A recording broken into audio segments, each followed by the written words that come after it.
Nous vous retrouvons donc pour cette autre édition de la Palabre intellectuelle avec une interrogation: que deviendront l'euro et le dollar au moment où Vladimir Poutine vient d'annoncer que dès minuit, demain, ce sera le paiement exclusivement en roubles pour tous ceux qui sollicitent donc le gaz russe. Le matin encore, il y avait des annonces qui avaient été faites conjointement qui faisaient comprendre que cela serait progressif.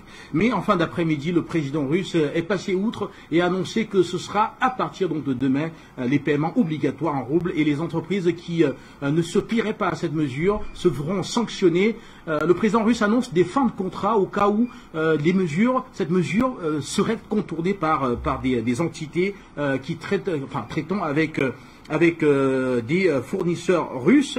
Et ce qui fait donc craindre une menace assez importante sur le dollar et sur l'euro. Nous verrons cela avec nos invités qui sont installés en multiplex et qui vont nous retrouver progressivement dans l'émission, notamment le docteur Célestin Tchakounté qui va arriver depuis Yaoundé, qui va intervenir depuis Yaoundé au Cameroun. Mais en attendant, je vous propose de réécouter le président russe Vladimir Poutine, qui s'est donc exprimé en fin d'après-midi et a précisé donc les contours de cette mesure qu'il vient très rapidement d'implémenter. D'abord, je voudrais aborder les questions que nous avons traitées la semaine dernière. Aujourd'hui, j'ai signé un UCAS qui établit des règles liées aux échanges de gaz avec les pays dits hostiles. Nous avons proposé un schéma tout à fait transparent pour nos partenaires pour qu'ils puissent ouvrir des comptes en roubles dans les banques russes. Et c'est par ces comptes que le paiement du gaz sera effectué, et à partir de demain, c'est-à-dire du 1er avril de l'année en cours. Et si ces paiements ne seront pas effectués, nous considérons cela comme une obligation des clients comme non honorée, avec toutes les conséquences. Personne ne vend rien gratuitement. Et nous n'allons pas non plus faire de la charité. C'est-à-dire que les contrats en vigueur seront résiliés. Et je le répète encore une fois, tous les systèmes bancaires étrangers sont utilisés comme une arme pour exercer une pression sur les entités russes, que ce soit des banques, des entreprises, des personnes physiques, et quand les comptes sont gelés, et il n'y a aucune raison d'utiliser les valeurs monétaires de ces pays. Et ce qui se produit, c'est justement que nous avons fourni nos ressources, en l'occurrence du gaz. Ils l'ont reçu, ils nous ont payé en euros, qu'ils ont ensuite eux-mêmes gelés. Donc nous avons toutes les raisons de considérer qu'une partie du gaz qui a été livrée en Europe a été livrée finalement gratuitement. Donc cela ne peut pas durer, surtout quand on parle des prochaines livraisons de gaz prévues, et donc avec tout ce qui peut se produire autour du dollar et de l'euro, il peut y avoir encore des blocages. Et tout cela est tout à fait prévisible, d'autant plus que les responsables politiques occidentaux le disent ouvertement. Et dans cette optique, ils se déclarent, enfin ce sont des pays, des gouvernements de l'Union européenne. Et donc cette situation est inacceptable pour nous. Et si on regarde cette question de façon plus globale, si les paiements de gaz russe sont effectués en roubles russes, ce sera un motif de renforcement pour notre économie. Et donc, il faut agir dans cette direction de façon cohérente et suivie pour augmenter la part des paiements des produits que nous exportons en valeur nationale, c'est-à-dire dans le rouble. C'est-à-dire que beaucoup de fournisseurs de sources d'énergie dans le monde passent aussi au règlement en valeur nationale. Nous respectons et nous allons respecter nos obligations sur tous les contrats honorés, et notamment sur le gaz. Et je parle aussi des volumes, dans les volumes prévus, dans les prix qui ont été fixés dans les contrats à long terme. Et ces tarifs, je le rappelle encore, sont bien inférieurs à ceux du marché. Qu'est-ce que cela signifie? Pour être clair, ça signifie que le gaz russe est une source d'énergie moins chère, source de chauffage, d'électricité. Il y a aussi la question des engrais pour les entreprises européennes. Et donc, cela est important pour la compétitivité des entreprises européennes sur le marché européen. Mais, d'après les déclarations faites par certains responsables politiques, on voit que le souci de leurs citoyens n'est pas leur priorité, contrairement à la volonté de satisfaire la volonté américaine. Donc, ils appellent leur population à manger moins, à s'habiller plus chaud, pour dépenser moins en chauffage, voyager moins. Ils prétendent que c'est pour le bien de leur population. Donc c'est cette solidarité abstraite de l'Atlantique Nord. Donc ça c'est une politique menée par les pays occidentaux que nous observons depuis plusieurs années. Et après la crise alimentaire, il y aura une autre crise, la crise des migrations, d'abord dans les pays européens, donc des décisions sont prises qui incitent aujourd'hui à l'aggravation de la crise économique pour l'ensemble des pays et la plupart des liens économiques sont rompus. Cela provoque une inflation, des pertes d'emplois pour des millions de personnes. Et je le dis aussi de la crainte d'une famine étendue. Donc une question se pose, qui répond? Qui va être responsable pour tout ça? On comprend bien que les États-Unis cherchent à résoudre leurs problèmes au niveau national. Ils vont procéder à une nouvelle émission et leur déficit va augmenter. Mais pour les entreprises européennes, pour les pays européens, on voit ici des valeurs tout à fait records de déficit. Et leurs erreurs, ils essaient de nous les reprocher à nous. Donc c'est tout à fait manifeste. J'ajoute aussi que les États-Unis cherchent encore à gagner de l'argent sur la base de cette crise. Et comme ils l'ont fait lors de la Première et de la Deuxième Guerre mondiale, et récemment, dans leur agression contre la Serbie, contre la Yougoslavie, l'Irak, l'Afghanistan. Et donc ces incertitudes ne font qu'augmenter. Les ressources sont écartées des autres zones du monde, de la planète, qui pourraient en bénéficier.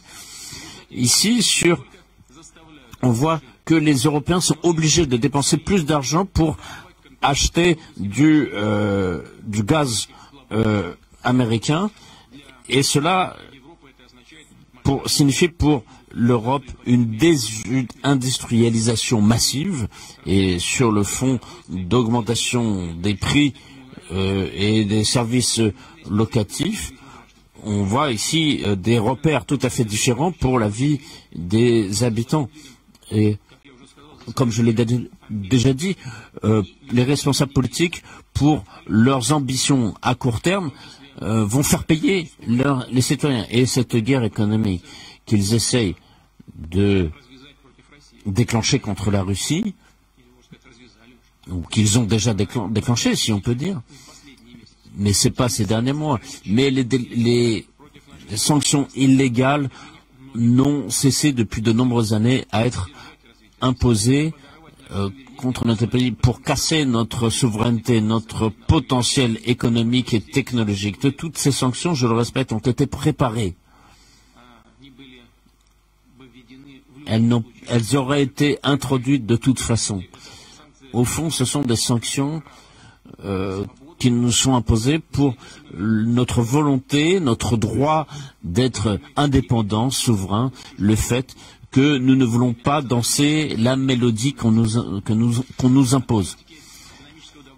Et dans cette politique de pression sur la Russie par les pays occidentaux, fait que, en tout cas, ces pays ne veulent pas y renoncer.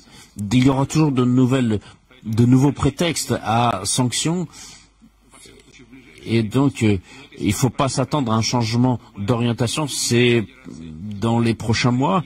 Et je demande à la Banque centrale et aux autres services liés à l'économie du pays à se préparer à résister à cette sanction, à cette politique de sanctions contre notre pays. Et c'est une réelle politique aujourd'hui. Ce qui me paraît important ici, j'attire votre attention, c'est que quand on examine la situation, il faut le faire pour chaque pays, chaque secteur, chaque activité économique et mettre en place un plan de développement à long terme pour favoriser l'expansion de notre économie, de notre système de formation, favoriser une concurrence et encourager nos entreprises, les compétences et les capacités de notre secteur économique.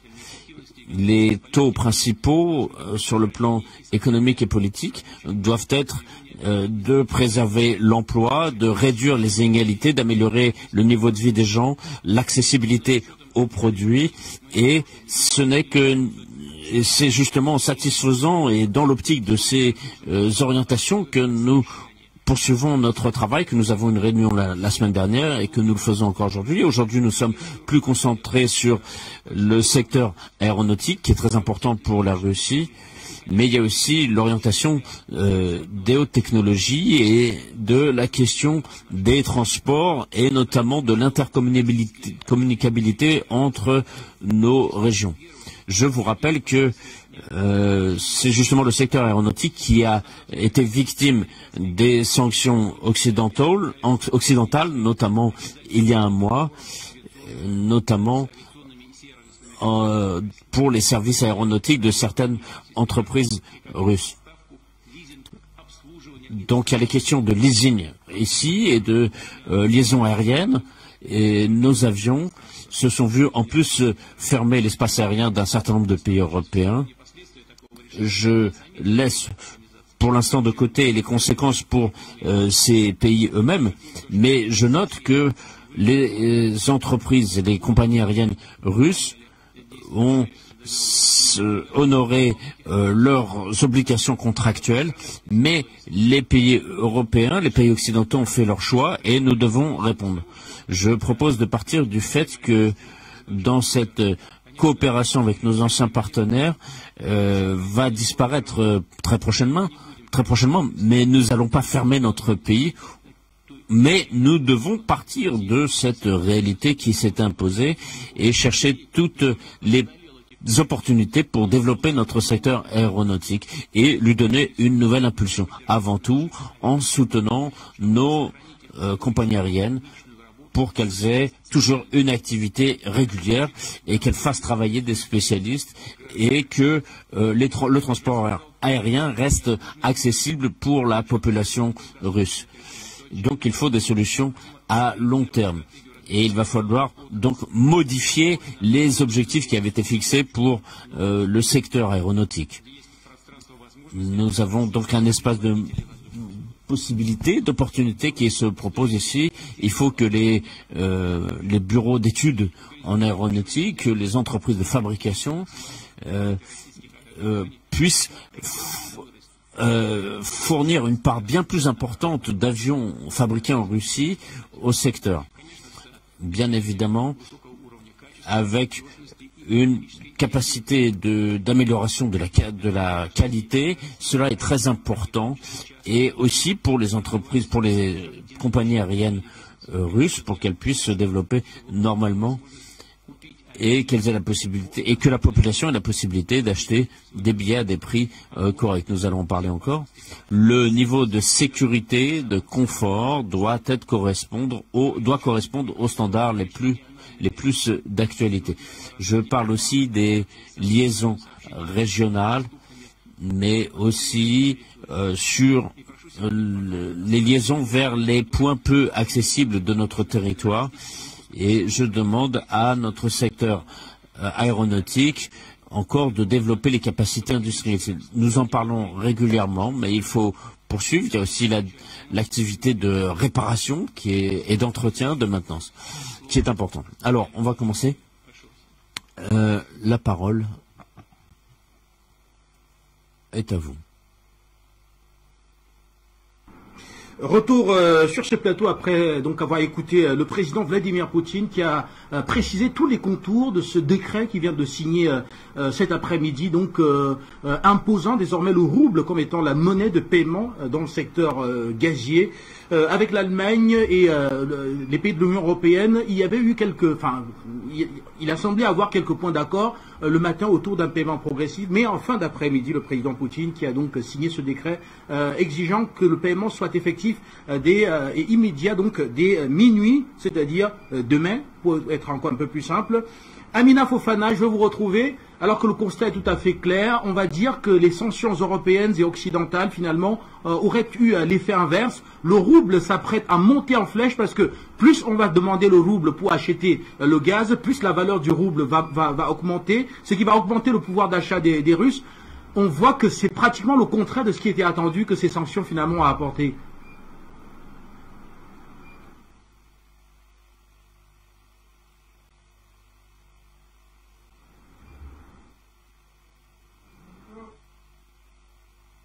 Fofana. Oui.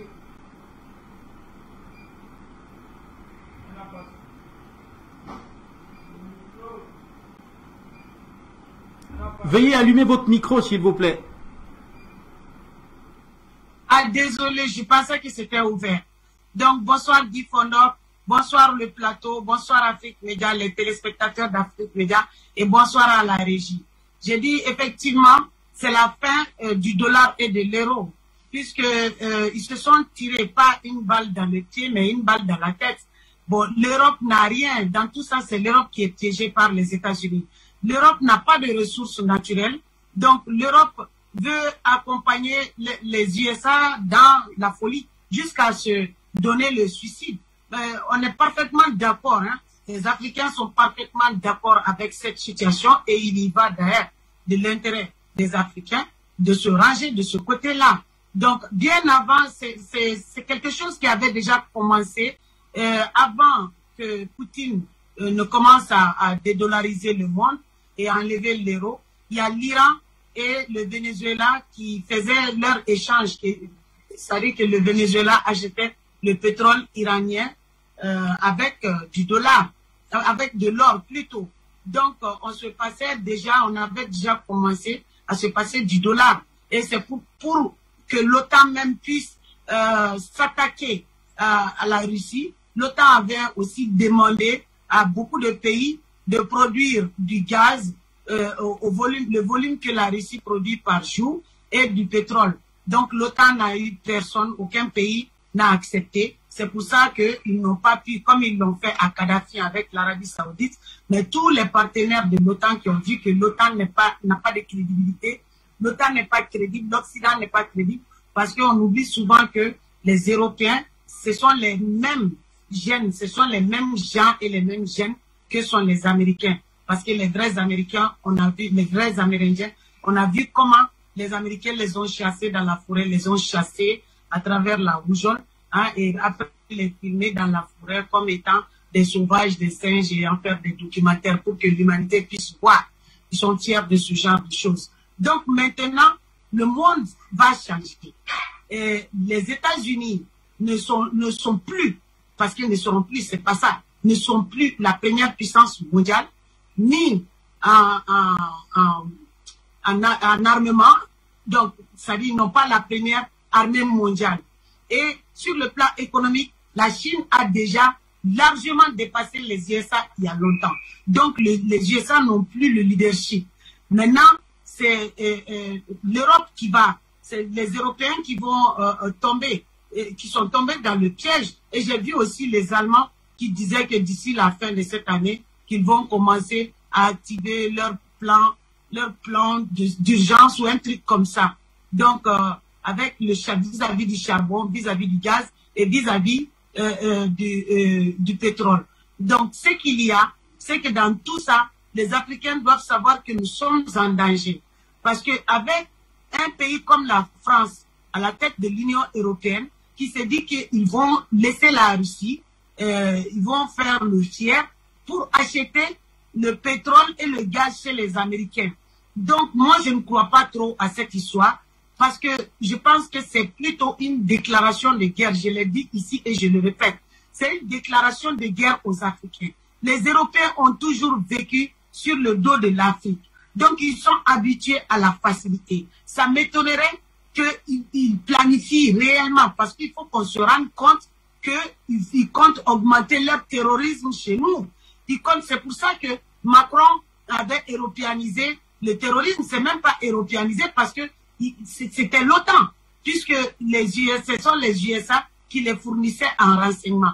Donc, ils ont l'intention de venir en Afrique, propager, implanter durablement ou éternellement le terrorisme, de manière à avoir l'Afrique sans les Africains. C'est pour ça que ces présidents qui sont là jusqu'à présent en train d'obéir à l'Occident mettent l'Afrique en danger, mettent l'avenir de l'Afrique en danger. Parce que là où le monde est arrivé maintenant, on ne peut plus se permettre de garder des présidents pareils. Et pour que des présidents pareils ne restent pas ici, il faut que les peuples se lèvent. Parce que si on ne se lève pas, les Européens, vous connaissez Macron. Si Macron ose parler à Poutine, c'est parce que Macron, son uranium, ça vient, l'uranium qu'il pille, que la France pille, vient du Niger. Donc Macron ne paye pas l'uranium. Pendant ce temps, les Nigériens n'ont pas d'électricité. Les Nigériens sont dans toutes les mauvaises conditions et aussi ils ont les déchets d'uranium qui sont déposés et ils vivent les radiations avec beaucoup de maladies que la France, c'est-à-dire c'est même pas l'histoire de la France s'en fiche complètement. Donc il y a Bazoum qui est là et qui est un problème. Parce que si aujourd'hui on arrive à faire quitter la France du Niger, je pense que ça veut dire qu'on a déjà gagné, qu'on aura déjà gagné 60 ou 70% même de cette guerre que l'Occident compte livrer. C'est leurs futures intentions que l'Occident compte livrer aux Africains. Parce que c'est une guerre sans merci. Il s'agit de la survie. Parce que eux, ils ne veulent pas tomber. Ils ne veulent pas tomber. Ils n'ont pas de ressources et on connaît leur style de vie. C'est des bandits de grand chemin. Ils ont toujours œuvré comme ça sur le dos de l'Afrique pendant 600 ans. Maintenant, il faut que les Africains comprennent que nous sommes vraiment en danger. Donc, remplacer les ressources de la Russie par celles de l'Afrique, c'est exactement ce qu'ils ont envie de faire.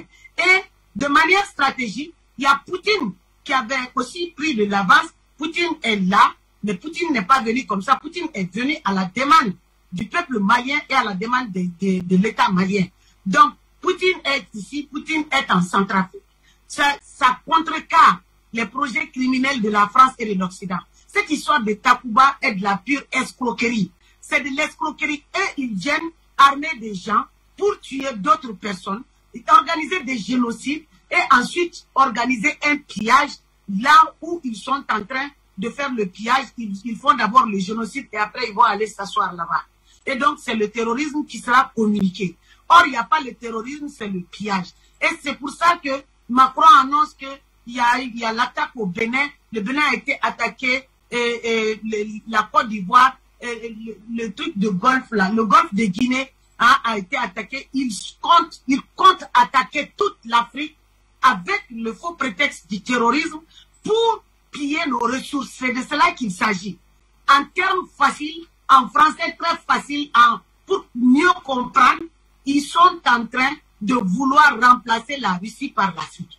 Voilà. Donc, nous sommes en danger. C'est pour ça que l'heure n'est plus. L'heure est aux actions.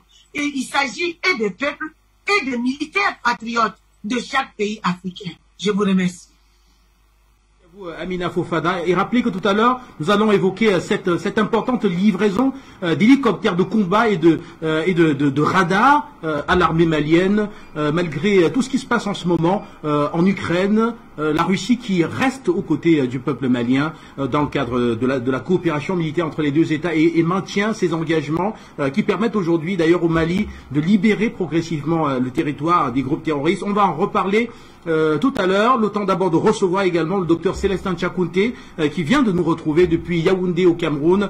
Docteur Tchakounté, merci d'être là. Alors, finalement, on va dire que les sanctions européennes et occidentales n'ont pas eu l'effet attendu. Rappelez que ce matin, même déjà, le rouble avait regagné son niveau d'avant intervention en Ukraine, essentiellement dû à deux mesures phares. Le taux directeur de la Banque centrale avait été placé à 20% et l'ensemble des sociétés exportatrices de Russie avaient converti 90% de leurs engagements avec les entreprises étrangères en roubles, ce qui avait déjà permis de maintenir le rouble. Et maintenant, on a l'impression que le rouble va monter en flèche très au-delà, mais alors au-delà de ce que le rouble était avant le début des sanctions, avec ce gaz désormais qui s'achète en roubles.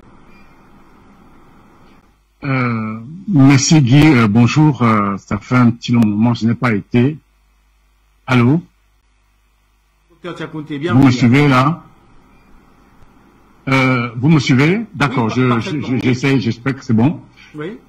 Ça fait un petit moment que je n'ai pas été sur le plateau. Je dis un grand bonjour comme ça à nos téléspectateurs et à nos amis qui nous accompagnent dans les studios ainsi et tout le monde. Alors, en fait, ce qui se passe est vraiment, on peut dire, c'est le coup de l'arroseur arrosé. Hein. C'est-à-dire que on est dans une situation, j'ai envie de dire, peut-être ça peut faire rire ou bien c'est ubuesque. Tout d'abord, on dit que on parle d'abord des sanctions contre la Russie. Mais on dirait que les Européens n'ont pas beaucoup réfléchi avant de mettre en place ces sanctions, parce que les sanctions, en fait, frappent plutôt l'Europe. Et peut-être pas les États-Unis, ça frappe d'abord l'Europe. Et maintenant, la Russie elle-même. Les sanctions, qu'est-ce qu'elles ont eu comme effet? Ces sanctions ont pour effet d'augmenter les prix des produits que la Russie exporte. Vous avez d'abord le pétrole, le gaz, le blé, le fer à béton. Tous les prix ont flambé. Mais l'économie russe, les Russes se frottent les mains. C'est comme si, Guy, du jour au lendemain, on vous augmente vos revenus, vous serez très content. Donc, ce qui est en train de se passer, je ne comprends pas ce qui est en train de comment ils ont pu penser une chose pareille. Donc, qu'est-ce qui se passe? Vous dites que d'abord, au niveau du rouble, il aurait pu sombrer à l'entrée de la guerre, mais les dirigeants russes ont pris des décisions extrêmement intelligentes. La première chose a été de permettre aux entreprises et aux Russes qui n'avaient plus confiance dans le rouble d'acheter de l'or sans TVA. Donc, ça a permis de maintenir le cours de la rouble. Et aujourd'hui, ça ne peut que remonter puisque les caisses sont pleines. Je vous ai dit que tous les prix ont flambé. Le pétrole, le gaz, le blé. Imaginez que du jour au lendemain, tous les produits que le Cameroun exporte, tous les produits n'augmentent pas seulement 5-10%, mais ça explose. Qu'est-ce qui va se passer? On aura les caisses pleines. Donc, le rouble ne peut que remonter puisque les caisses, la Russie sont pleines. Son économie est en très bonne santé. Et d'ailleurs, ça va se maintenir sur la durée. Pourquoi? Parce que si vous prenez d'abord cette guerre, à mon avis, va durer un peu. Et quand vous prenez par exemple le blé, l'autre grand fournisseur de blé, c'est l'Ukraine. Mais la Russie ne va pas le laisser s'en sortir facilement comme cela. Parce que la Russie a décidé de détruire tout l'appareil militaire de l'Ukraine. Donc le blé russe va se vendre très très cher pendant un bon bout de temps. Donc c'est à se demander qu'est-ce qui a poussé les Occidentaux à prendre ce type de mesures. Et aussi, il faut reconnaître une chose, c'est que les Russes sont les champions des jeux d'échecs. Donc, quand il a poussé un pion, il calcule 3 autres derrière, pendant que vous êtes en train de réfléchir sur le prochain. Donc, et c'est là où M. Poutine a montré son intelligence. sa grande sagacité et même les gens qui l'entourent. Alors que pendant ce temps, peut-être que les Américains ne sont pas fortement, comment dire, touchés dans un premier temps, mais l'Europe est en train de subir très durement le contre-coup. Parce que de plus en plus de gens, d'abord il y a 3 millions de personnes qui ont quitté l'Ukraine, qui sont venues en Europe, ce qui est déjà un problème. Un autre problème, c'est que l'Europe paie de plus en plus cher son gaz, son pétrole. Il faut savoir que l'Europe verse à la Russie 800 millions d'euros chaque jour. Si vous imaginez ce que ça représente. Pour des gens qui sont en train de dire qu'ils ont mis l'embargo sur la Russie, mais qu'ils ont déconnecté même les banques russes. Ils ont été obligés de laisser certaines banques connectées, parce que sinon, ils n'auraient pas été capables de payer le gaz et le pétrole russe. Il y a un autre problème qui est celui des avions. Tout le monde dit aujourd'hui que la Russie a fait même bâcher les avions occidentaux. Parce que le problème, c'est que la Russie ne peut plus payer, parce qu'en général, les compagnies aériennes prennent les avions par location. Comme ça a été déconnecté, les systèmes bancaires russes ont été déconnectés, ils ne peuvent pas payer les avions. Donc, qu'est-ce qu'il faut faire? Les Russes ont dit aux propriétaires d'avions, venez les chercher. Or, ça pose deux problèmes qu'il faut bien remarquer. D'abord, c'est 520 avions qui sont au sol. Alors, le premier problème, c'est quoi? Il faut trouver des gens pour les faire voler. Donc, c'est pas tous les jours qu'on trouve des pilotes et des hôtesses de l'air pour faire voler 520 avions tout de suite. Deuxièmement, pour les amener où? On ne sait pas. Et il y a un troisième problème qui est encore plus grave. C'est que dès lors que ces gens auront signé un document qui prennent ces avions ne sont plus des avions russes, ça devient des avions étrangers.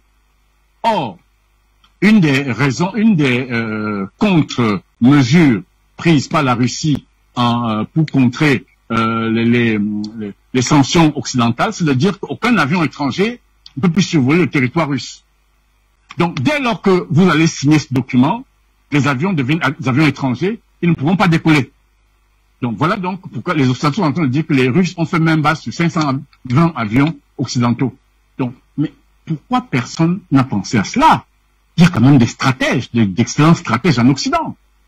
Pourquoi ils n'ont pas réfléchi avant de lancer ce problème? Donc, voilà un peu ce que je peux dire dans un premier temps. Et effectivement, les sanctions sont en train de frapper ceux qui les ont prises et sont en train de bonifier celui contre qui les sanctions ont été prises, c'est-à-dire M. Poutine et la Russie.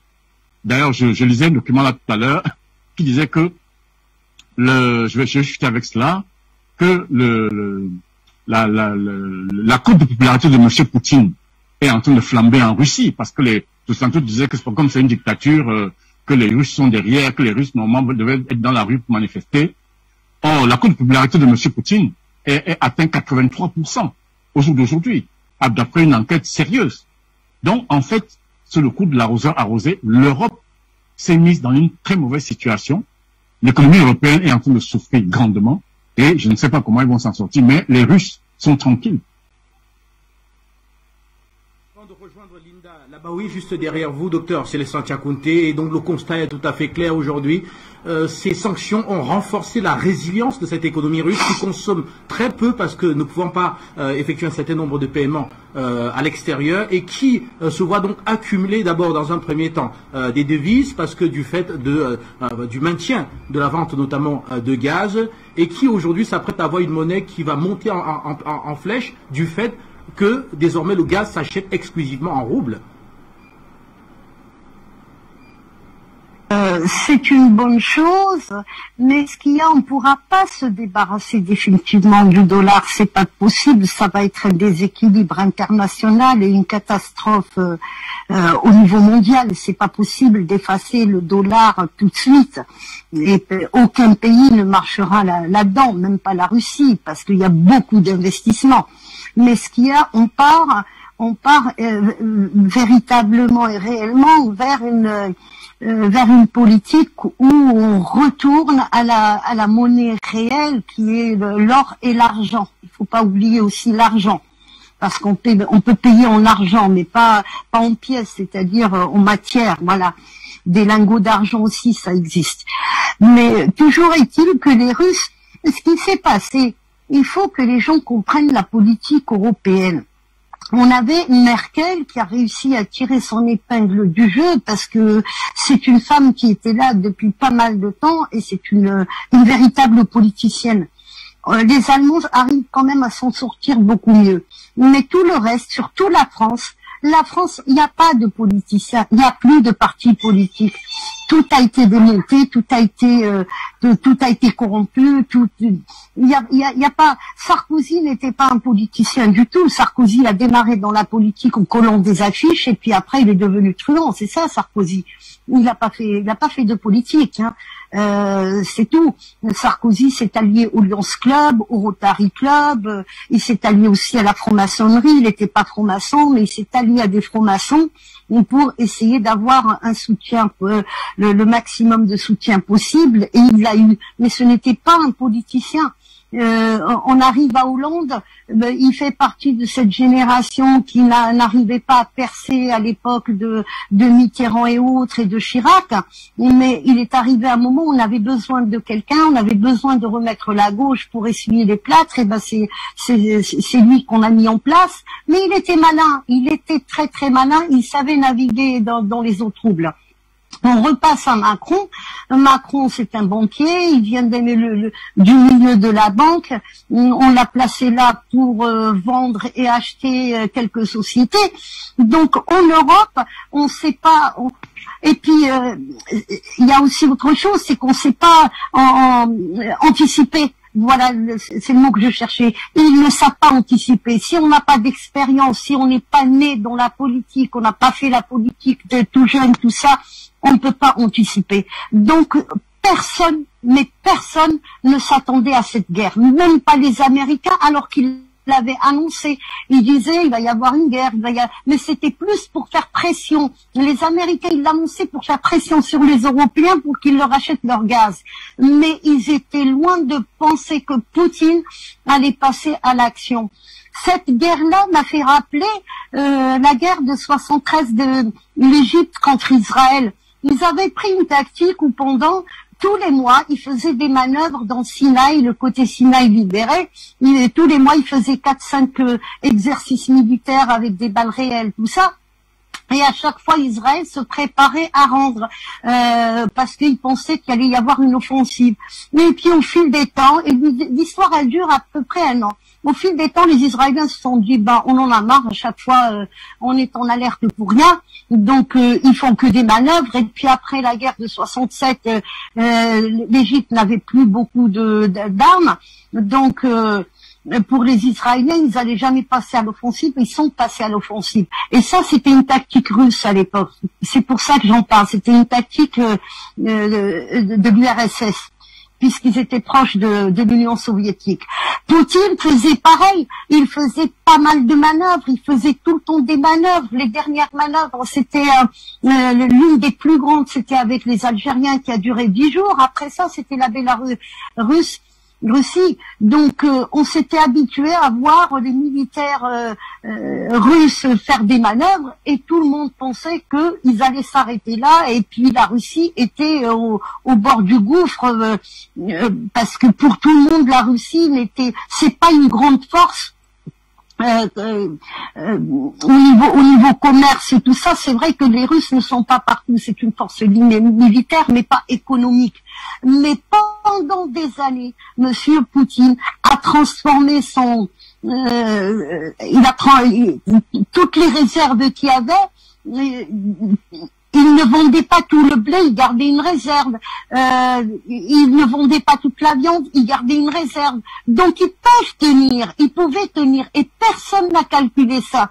Et personne n'a calculé aussi que Poutine allait les tenir par le gaz. Je me souviens, il y a un monsieur qui participe sur Afrique Média, qui est même à Moscou, où j'avais dit Poutine va les tenir au chantage. Il m'avait contredit, il a dit Poutine ne fera pas ça.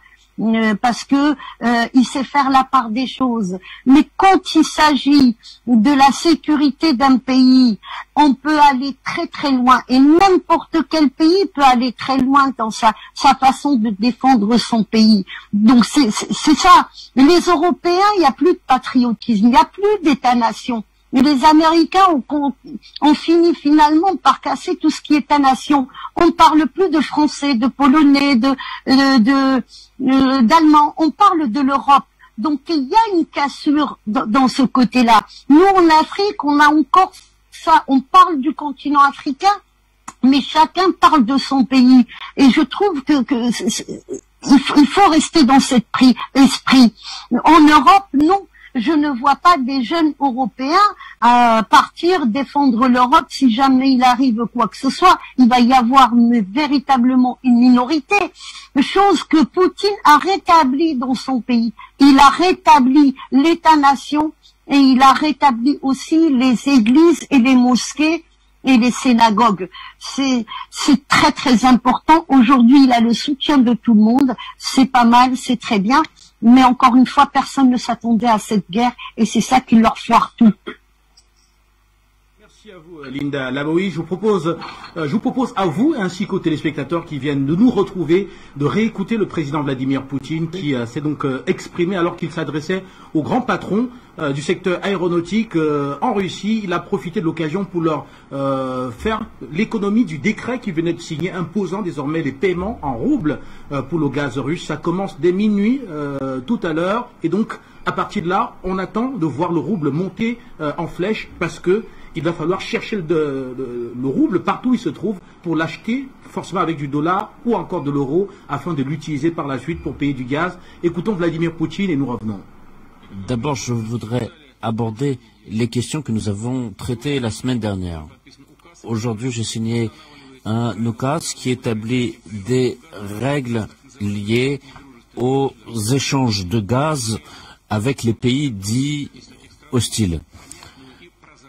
Nous avons proposé un schéma tout à fait transparent pour nos partenaires pour qu'ils puissent ouvrir des comptes en roubles dans les banques russes. Et c'est par ces comptes que le paiement du gaz sera effectué et à partir de demain, c'est-à-dire du 1er avril de l'année en cours. Et si ces paiements ne seront pas effectués, nous considérons cela comme une obligation des clients comme non honorée, avec toutes les conséquences. Personne ne vend rien gratuitement. Et nous n'allons pas non plus faire de la charité. C'est-à-dire que les contrats en vigueur seront résiliés. Et je le répète encore une fois, tous les systèmes bancaires étrangers sont utilisés comme une arme pour exercer une pression sur les entités russes, que ce soit des banques, des entreprises, des personnes physiques, et quand les comptes sont gelés, et il n'y a aucune raison d'utiliser les valeurs monétaires de ces pays. Et ce qui se produit, c'est justement que nous avons fourni nos ressources, en l'occurrence du gaz, ils l'ont reçu, ils nous ont payé en euros, qu'ils ont ensuite eux-mêmes gelé. Donc nous avons toutes les raisons de considérer qu'une partie du gaz qui a été livré en Europe a été livrée finalement gratuitement. Donc cela ne peut pas durer, surtout quand on parle des prochaines livraisons de gaz prévues et donc avec tout ce qui peut se produire autour du dollar et de l'euro, il peut y avoir encore des blocages. Et tout cela est tout à fait prévisible, d'autant plus que les responsables politiques occidentaux le disent ouvertement. Et dans cette optique, ils se déclarent, enfin ce sont des pays, des gouvernements de l'Union européenne. Et donc cette situation est inacceptable pour nous. Et si on regarde cette question de façon plus globale, si les paiements de gaz russes sont effectués en roubles russes, ce sera un motif de renforcement pour notre économie. Et donc, il faut agir dans cette direction de façon cohérente et suivie pour augmenter la part des paiements des produits que nous exportons en valeur nationale, c'est-à-dire dans le rouble. C'est-à-dire que beaucoup de fournisseurs de sources d'énergie dans le monde passent aussi au règlement en valeur nationale. nous respectons et nous allons respecter nos obligations sur tous les contrats honorés et notamment sur le gaz. Et je parle aussi des volumes, dans les volumes prévus, dans les prix qui ont été fixés dans les contrats à long terme. Et ces tarifs, je le rappelle encore, sont bien inférieurs à ceux du marché. Qu'est-ce que cela signifie? Pour être clair, ça signifie que le gaz russe est une source d'énergie moins chère, source de chauffage, d'électricité. Il y a aussi la question des engrais pour les entreprises européennes. Voilà, retour sur ce plateau. Docteur Célestin Tchakounté, je vous retrouve très rapidement. Les prix n'augmentent pas, le gaz russe va être vendu au même prix, mais sauf qu'il faudrait trouver des roubles pour acheter ce gaz-là, vient de le préciser Vladimir Poutine, qui dit aussi que voilà, c'est un gaz aussi qui est plus compétitif que tout autre gaz qui viendrait notamment des États-Unis, qui est un gaz de schiste et qui en plus sera transporté par des navires et donc qui sera vendu plus cher aux populations européennes qui n'ont déjà pas les moyens. Docteur Tchakounté, alors du coup Amina Fofana, je vous retrouve et la question vous revient.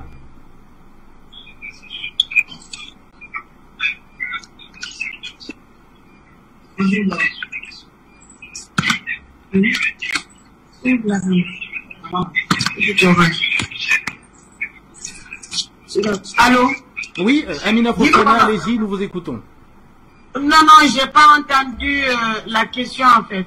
Voilà, alors je reprécise la question. Alors tout à l'heure, on a suivi Linda qui parlait de chantage, Vladimir Poutine qui dit voilà qu'il s'agit simplement de renforcer la souveraineté économique de la Russie en disant qu'il fallait que les ressources dont dispose la Russie puissent augmenter le pouvoir d'achat des Russes. C'est pour cela donc qu'on va dans des achats de gaz en roubles. Il a dit les prix n'augmentent pas, les quantités également restent les mêmes, mais désormais il va falloir payer véritablement et que ça, de toutes les façons, ce gaz russe reste le plus compétitif par rapport aux autres qui ne peuvent être acheminés en Europe, notamment américains, qui ne peuvent être acheminés en Europe que par bateau et qui est un gaz de schiste.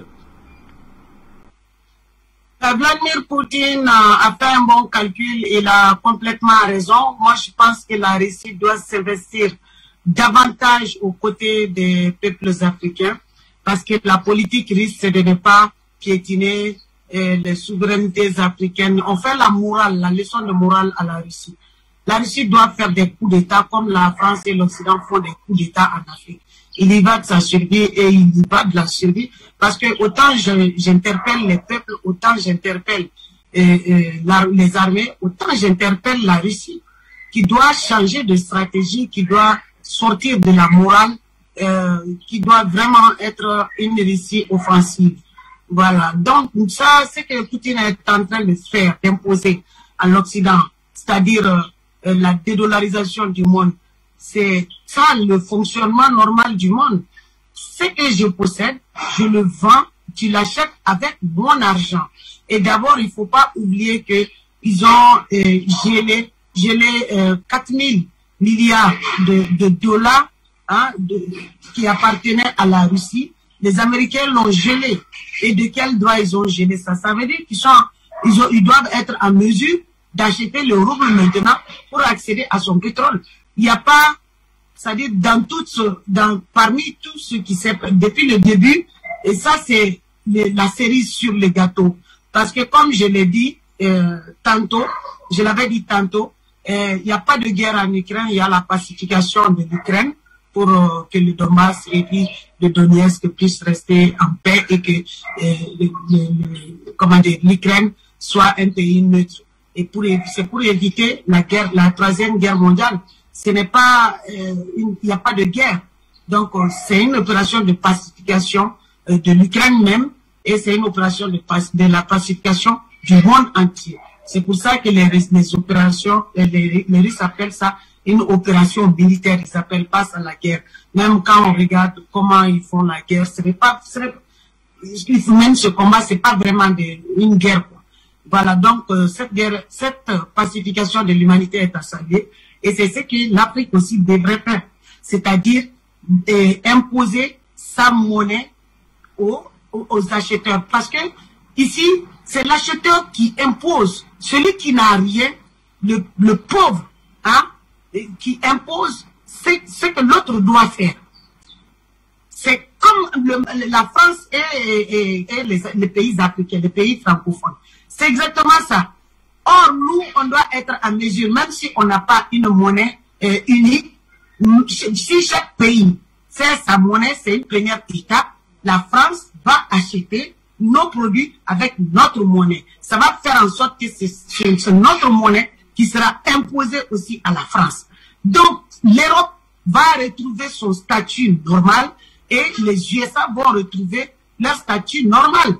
Donc, à force de trop tirer sur la porte, ils se sont tirés une balle en pleine tête. Mais car cela ne tienne, il faut que l'Afrique soit vraiment debout pour les contrer. Parce qu'à chaque fois, l'Europe s'est bâtie sur l'Afrique. L'Europe s'est relevée sur l'Afrique. Vous avez vu Ursula von der Leyen, je pense que c'est ça son nom de famille, qui a commencé à menacer les Africains dans une guerre, même pas une guerre, dans la pacification de l'humanité, cette opération magnifique que la Russie est en train de mener en Ukraine. Donc, afin de nous éviter la Troisième Guerre mondiale, elle se lève et elle dit que les pays africains qui ont soutenu la Russie ou qui ont joué la neutralité doivent être sanctionnés. Ils parlent de quelles sanctions? Je pense que c'est l'aide au développement. L'aide au développement se termine dans leurs mêmes propres paradis fiscaux. Il n'y a pas d'aide au développement. Le Mali n'a pas d'aide au développement depuis le 20 septembre 2020, après la chute de IDK. Le Mali a arrêté d'envoyer les 50% de sa recette annuelle, de son budget annuel à Macron, à la France. C'est-à-dire on est sorti des accords coloniaux. C'est pourquoi il faut que l'on sorte de la CEDEAO, la dernière étape finale, le dernier tournant, et puis du franc CFA. Et Macron sait que cela arrive à grands pas. Donc si nous créons notre monnaie, nous pouvons être comme la Russie. Poutine a même tardé. Il a tardé, mais il a choisi le bon moment en tout cas pour imposer sa monnaie. Et désormais, ces voyous n'auront plus le choix que d'acheter ces matières premières avec sa monnaie. Donc, comme ils ne veulent pas de cette humiliation, et ils sont déterminés à venir cambrioler davantage, organiser des génocides en Afrique. C'est de cela qu'il est question. Donc, pour chasser la France, là, c'est devenu, le fait de chasser la France est devenu une question vitale pour l'existence même de la race noire d'Afrique. Donc, on doit tout faire pour dégager la France et du Niger et du Burkina. Les présidents qui n'en veulent pas qu'ils soient dégagés avec la France. Les populations doivent être plus déterminées que ça. Les militaires doivent être plus déterminés que ça. Parce que si on ne fait pas ça, ça va le piège là des Européens va se refermer sur nous. Parce que eux, ils ne voudront jamais vivre la pauvreté tant que les ressources naturelles existent dans leurs colonies, dans nous qu'ils appellent les sous-hommes, comme si on n'existait pas, il n'y a pas de droits de l'homme. La France fait des crimes à longueur de journée. En Afrique, la France ne parle pas de ça. Mais maintenant que le Mali, les militaires maliens sont en train de pacifier le Mali, tous les jours, on a violé les droits de l'homme ici, on a violé les droits de l'homme là-bas. Donc, vraiment, chasser la France est un devoir absolu et immédiat pour tous les Africains. Donc, ceux qui ne sont pas en Afrique doivent soutenir ceux qui sont sur le terrain. C'est un devoir indispensable à tous les Africains qui sont sur place. Ce n'est pas un jeu. On tarde à réagir. Ce n'est pas un jeu. Quand nous sommes sortis contre nos dictateurs, on a affronté les balles, on a affronté les gaz, on a affronté les matraques, on a tout affronté, les prisons, on a tout affronté. Il n'y a pas de liberté sans en payer le prix. Donc, il faut être déterminé. Sinon, ce n'est pas bon pour l'avenir de l'Afrique. Nous, on ne va jamais se réjouir que la France est partie d'ici, mais entre-temps, elle part s'établir au Niger, elle part s'établir au Burkina, elle part s'établir carrément, l'OTAN même, l'État va s'établir en Côte d'Ivoire. Donc, ce n'est pas comme ça que la lutte marche. La lutte, c'est que nous devons tous aider le Niger à dégager la France de là-bas. Donc, vraiment, une fois de plus, je salue nos 10 militaires, patriotes qui montent en puissance dans le combat ici, grâce au soutien de la Russie, dans cette pacification du Mali, en éradiquant le français et partenaires. Merci à vous, Amina Fofana. Et très rapidement, je vais vous proposer l'élément que j'ai cité préalablement, à savoir ce récit qui nous montre la ferme détermination de la Russie aussi à maintenir ses engagements sur le continent africain et donc à rester ferme dans le cadre de ces engagements-là, permettant aussi de renforcer encore davantage ce monde multipolaire qui est en train de se jouer en ce moment au cœur de la situation sécuritaire actuelle en Ukraine. Je vous propose ce récit donc qui nous rapporte la livraison de 2 hélicoptères de combat et d'équipements radar de très haute précision, permettant notamment de contrôler le ciel aérien malien. Suivons plutôt et juste derrière on se retrouve.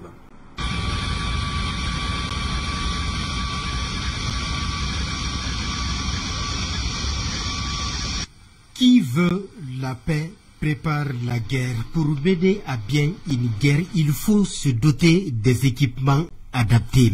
Le Mali et la Russie sont désormais dans cette dynamique de coopération. Ce mercredi 30 mars 2022, le ministre de la Défense, colonel Sadio Kamara, tout heureux réceptionne 2 hélicoptères de combat et des radars de dernière génération.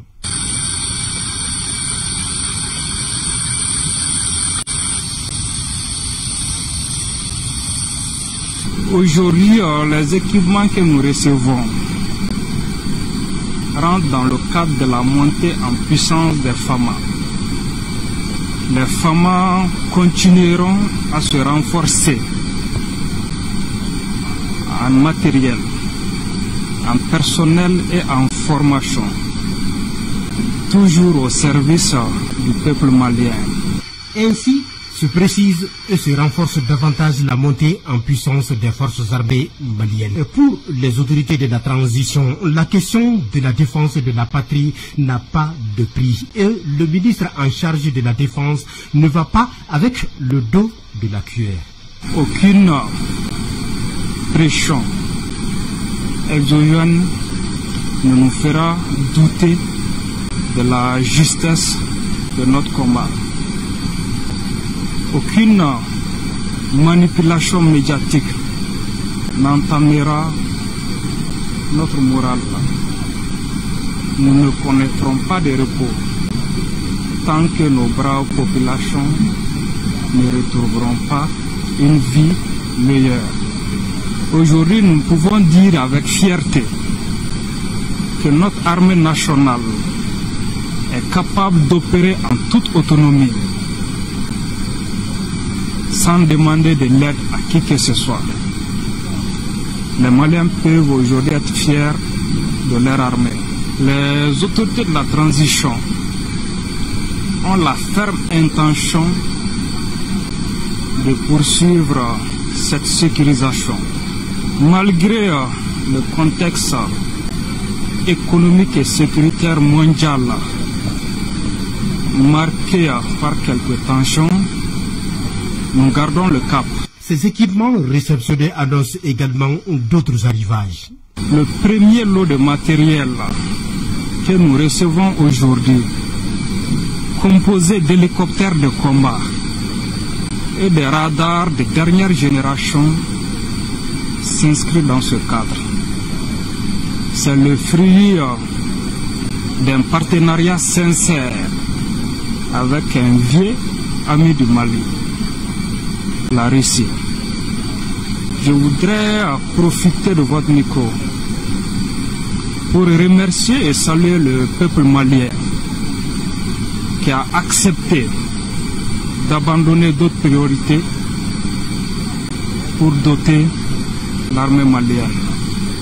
L'acquisition de ces équipements dénote que la coopération entre le Mali et la Russie est au beau fixe. Si le maître mot est et demeure la montée en puissance des forces armées maliennes, l'achat des équipements militaires est donc la priorité des priorités. Et voilà, retour sur ce plateau et Amina Fofana, je vous retrouve. Vous êtes habitué à voir cet Antonov cet avion qui n'est nul autre que le plus gros au monde atterrit au Mali avec des équipements qui viennent ici doper les capacités de ces forces armées maliennes qui ont de nombreux succès sur le terrain et d'ailleurs suscitant des réactions assez fortes dans la presse occidentale, notamment à travers des accusations d'exaction. Moi, je pense qu'à un moment donné, il faut que le Mali porte plainte contre la France pour crimes de guerre, crimes contre l'humanité, escroquerie, crimes, racisme, népotisme, pas népotisme, racisme, génocide, nazisme, condescendance, mépris, haine, tout quoi. C'est-à-dire qu'il faut que le Mali attaque la France ouvertement devant une juridiction compétente pour ingérence, pour tout ce que je viens de citer. Voilà. Donc, c'est vrai que la montée en puissance, avec la montée en puissance de l'OFAMA, vous avez vu le dit ministre patriote, Sadio Kamara, voilà, il a reçu pas mal de trucs, quoi. Il y a d'autres choses qui ont été reçues, mais qui sont restées classées secret défense. Donc, par rapport à ce qu'il a reçu, donc il y a c'est un radar. Il y a un radar qui a de dernière génération que la Russie nous a fourni. Tout cela, c'est sur le budget de l'État. Et d'ailleurs, il remercie les Maliens qui ont accepté de faire de la guerre contre le terrorisme ou contre les terroristes une priorité. Donc il y a un radar qui s'appelle, le radar il s'appelle 59N6. Tout objet volant jusqu'à 8000 km à l'heure, ce radar est capable de le détecter. Donc il est capable aussi de le détecter jusqu'à 200 km d'altitude, tout objet volant. Donc ça veut dire que on est en phase, même la France n'a pas ça. Les équipements et les hélicos là, ce sont des hélicos de combat. Ce ne sont pas des hélicos humanitaires qui font déplacer les gens par-ci par-là. Non, ce sont des hélicos de combat. Donc, désormais, ce sont les terroristes qui sont terrorisés. C'est pourquoi l'État français terroriste est actuellement terrorisé.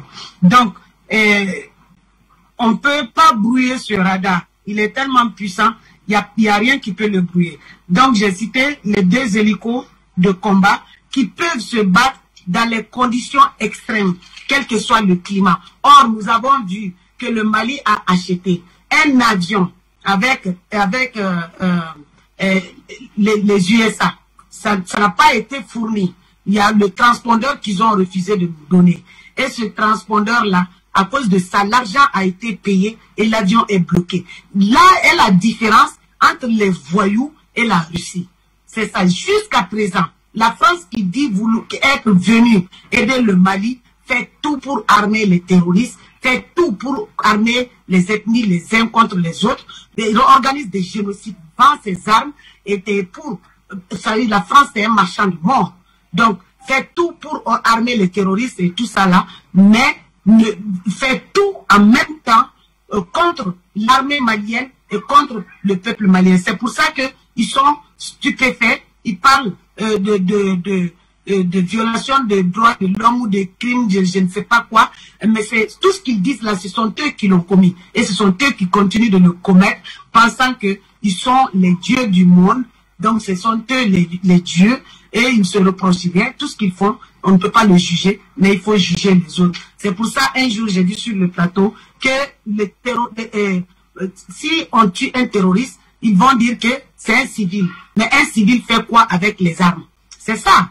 Donc ils vont dire maintenant que c'est un civil pour dire que notre armée est en train de tuer les civils. Donc la France n'a rien à faire dans nos affaires. C'est pour ça que de tantôt je disais qu'il faut attaquer la France ouvertement devant des juridictions compétentes, parce que là où on en arrive là, on l'a déjà dit de quitter. Donc elle s'attaque chaque jour au Mali. Il faut mettre fin à ça. Donc nous avons aussi des drones de combat sur le terrain qui sont déjà opérationnels. Donc nous avons, par rapport au voyage, au voyage là, récent du dit ministre patriote Sadio Kamara, donc ça c'est juste la première livraison de matériel. Et parmi les matériels qui ont été livrés, il y a d'autres qui sont classés secret défense. Donc, c'est les terroristes qui vont l'apprendre à leur dépens de quoi il s'agit. Voilà la montée en puissance de l'armée malienne. C'est vrai qui effraie les terroristes de la France et de l'Occident, surtout la France, qui se met à traiter le Mali de tous les noms, parce que ceux qu'il a pris là, à gauche, à droite, depuis la Libye pour venir, et dans d'autres pays aussi, au Maghreb islamique, ou je ne sais pas comment, au Grand Sahara, je ne sais pas comment ils appellent ça. Donc, ceux qu'ils ont amenés pour les installer au Mali, les nourrir, les payer, les armer, les entraîner, les former, les équiper, ce sont eux qui sont en train de mourir aujourd'hui. Donc, c'est pour ça qu'ils crient au scandale, parce que l'arroseur est arrosé. Donc, la France, le moment où elle pouvait jouer aux pompiers pyromanes, pendant 10 ans où elle a joué aux pompiers pyromanes au Mali, est révolue. Donc, on n'est plus à ce temps. Donc, la France est terrorisée parce que son effectif de terroristes est diminué. Les radars qui est là, je vous ai dit, dernière génération, même la France n'a pas ça. Il n'y a que la Russie qui a ça. Donc, où que les terroristes se cachent, seront détectés, quoi qu'il en fasse. Donc, le Mali est très bien équipé et les FAMA sont en train de mener des opérations vraiment salutaires, très très salutaires, qui honorent même la disparition de la mémoire des militaires qui sont morts dans ce combat, qui honorent la mémoire des civils qui ont été tués par la France et l'Occident. Et à leur âme. Merci à vous, Amina Fofana. Linda Labaoui, je vous retrouve pour sortir de cette édition avec cette importante livraison, cette nouvelle livraison, la première d'une longue série qui vient d'être donc engagée, ce qui montre que la Russie demeure dans ses engagements sur le continent africain, au-delà de quelques spéculations entendues liées notamment à la situation en Ukraine. Des bonnes nouvelles pour les Maliens et pour Amina. Eh ben, il y a eu donc la visite du ministre des Affaires étrangères américain.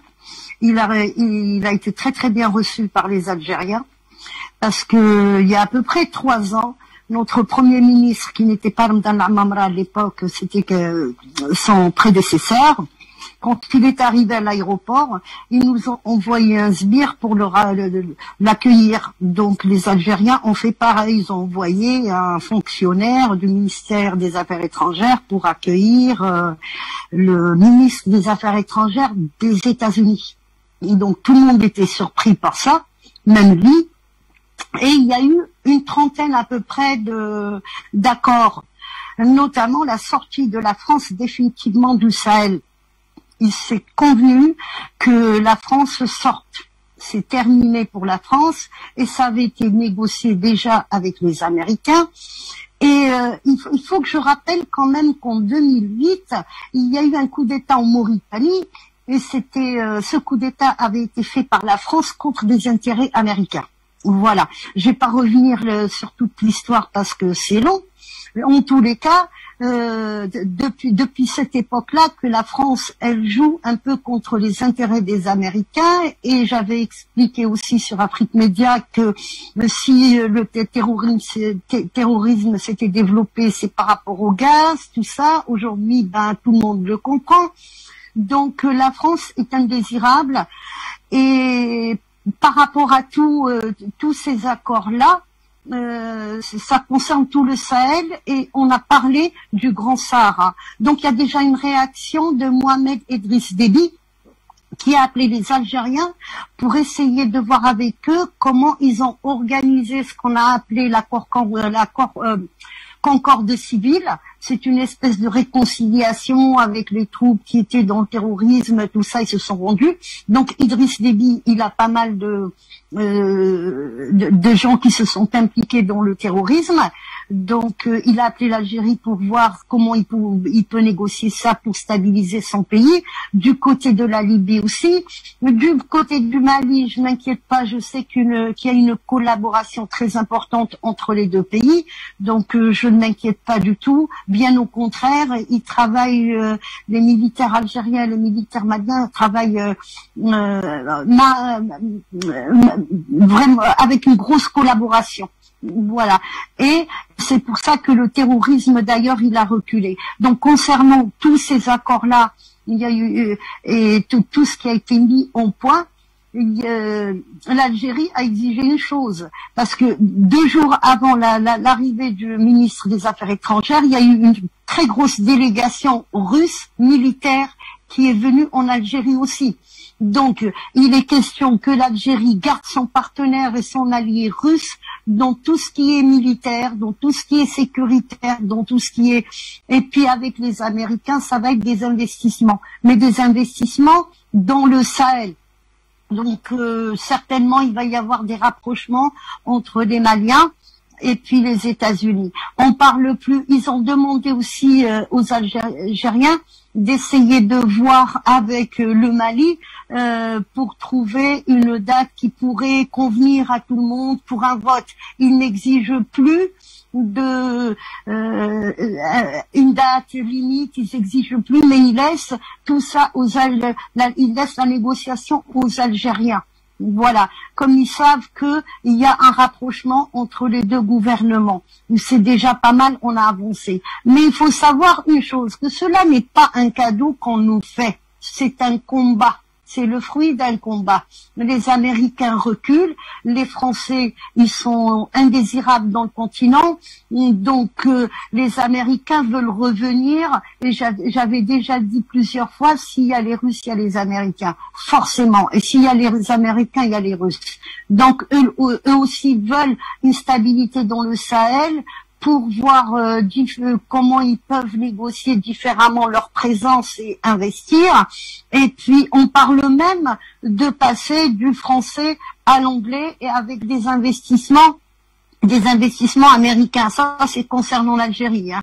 Mais concernant le Sahel, on parle de très très lourds investissements. Des Américains qui sont intéressés par des transferts de technologie, concernant les pays sahéliens, s'ils sont intéressés, bien sûr. Donc déjà, c'est un bon point. Ça veut dire que la France est finie. Quand les Américains sont là, les Français y partent. C'est un pays vassal, de toute façon, on le sait. Maintenant, concernant aussi la monnaie, il faut que les gens comprennent une chose. Si je reviens à la monnaie russe, le rouble n'est pas une devise. Quand Poutine il dit il faut qu'on paye en rouble, ça veut dire qu'il faut payer en rouble d'or. Donc la Russie va empocher des lingots d'or. C'est ça. C'est juste, je suis pas une spécialiste en économie, mais je me suis assez renseignée là-dedans pour que je puisse faire comprendre quand même que quand on achète, c'est plutôt des lingots d'or. Et c'est là où ça donne une puissance à la Russie. Voilà. Il y a aussi un autre événement que je voulais donner plus de précision, j'en avais parlé. Il y avait eu le sommet de Sharm el-Sheikh. Voilà. C'est un sommet, pardon? Israël. On est arrivé au terme de l'émission, Linda. Votre dernier mot, s'il vous plaît. Eh ben, écoutez, je souhaite tout le bien à nos amis maliens et à Amina et tous les gens qui luttent pour ça, et à vous aussi. Merci encore, je vous le dis pas assez, Afrique Média. Merci pour ce que vous faites pour tous ces peuples qui souffrent. Merci, merci. Nous vous souhaitons une excellente soirée là-bas en France, à Paris. Merci également à Amina Fofana qui nous a retrouvés. Merci au docteur Célestin Tchakounté qui était à Yaoundé. Et en parlant du rouble, effectivement, le rouble qui désormais, d'ici minuit, va donc être la monnaie dans laquelle va s'acheter, en laquelle va s'acheter et dans